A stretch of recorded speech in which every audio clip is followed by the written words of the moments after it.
Smear was born and raised in West Los Angeles, California, to a mother of African American and Native American descent and a German Jewish immigrant father.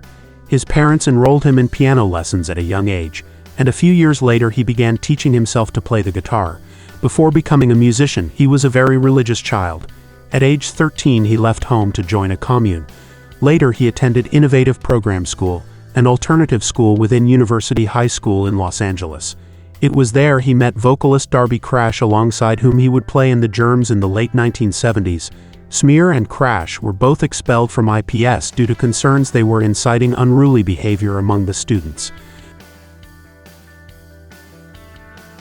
Smear lists his influences as Joan Jett, Brian James, Brian May, and Steve Jones.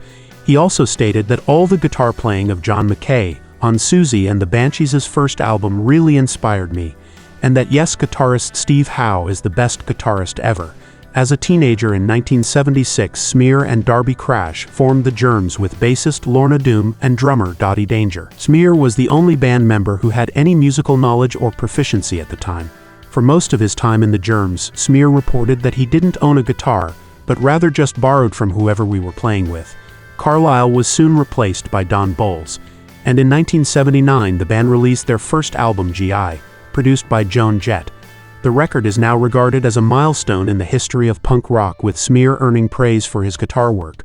The Germs, along with Smear, appeared in the punk documentary The Decline of Western Civilization, directed by Penelope Spheeris.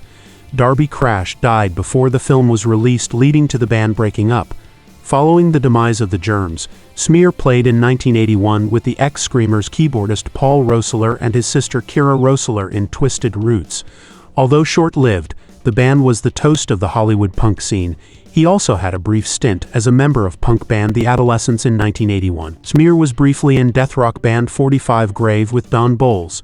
During this stint, they recorded A7 titled Black Cross and other tracks that would later appear on 45 Grave's 1987 compilation album Autopsy. Smear recorded and mixed a cover of Circle One in December 1992 with Courtney Love on vocals and bass, Smear and Eric Erlandson on guitar, and Patty Schemel on drums. A 7-inch vinyl was released under the name The Holes in 1993. The cover later appeared on the compilation album A Small Circle of Friends in 1996. In 1993, he received a call from Nirvana's frontman Kurt Cobain, asking him to join the band as a second guitarist for an upcoming tour. At first, Smear thought his friend Carlos Cake Nunez was pranking him. However, Courtney Love had told Smear a few days prior that Cobain was going to call him. Smear accepted immediately and played his first show with Nirvana on Saturday Night Live. On September 1993, he toured with Nirvana for about 6 months. Smear appeared on their live albums MTV Unplugged in New York from the Muddy Banks of the Wishkah, as well as on material for the compilations Nirvana and With the Lights Out and the concert DVD Live and Loud. Following Cobain's death, Nirvana drummer Dave Grohl formed a band to support his self-titled album, which would ultimately become known as Foo Fighters. Smear joined the group from its inception in late October 1994, but because their first album was a collection of demos recorded solely by Grohl, Smear did not appear on a Foo Fighters album until The Color and the Shape in 1997.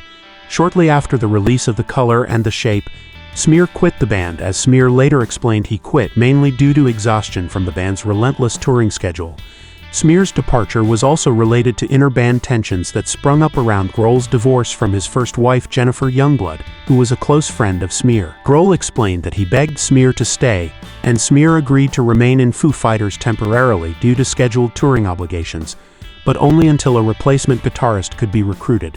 Grohl eventually invited Franz Stahl, his former bandmate from Scream, to fill the lead guitarist slot. Smear announced his departure from Foo Fighters during a live performance at the 1997 MTV Video Music Awards. He played partway through the set, then introduced Stahl, who completed the gig. Smear kept a fairly low profile during his absence from Foo Fighters. He produced the debut album for the band Harlow and made scattered television appearances. He was employed as a creative consultant in a motion picture about the Germs and Darby Crash, entitled What We Do Is Secret, named after one of the band's best-known songs. The film was released at the Los Angeles Film Festival on June 2007 and had a limited theatrical release in 2008 and now available on DVD. In the film, Smear is depicted by actor Rick Gonzalez. In 2005, he began performing reunion shows with the Germs, including actor Shane West, who portrays Darby Crash in the film, filling in as lead vocalist. During the Foo Fighters' Friday night performance at Bumbershoot Festival on August 1997, Nirvana bassist Chris Novoselic joined his former bandmates Dave Grohl and Pat Smear on stage for the Foo's encore to salute the late Kurt Cobain. Grohl took his position on drums. Novoselic played bass and Smear accompanied on guitar. A spotlight encompassed the microphone stand to honor Cobain, who died by suicide on April 1994. They performed a cover of Prince's Purple Rain, after which a roadie for the Foo Fighters joined them on stage and sang a version of Led Zeppelin's Communication Breakdown. On December 2010, the remaining members of Nirvana played together during a Foo Fighters show at Paladinos in Tarzana, California, which was recorded for a documentary.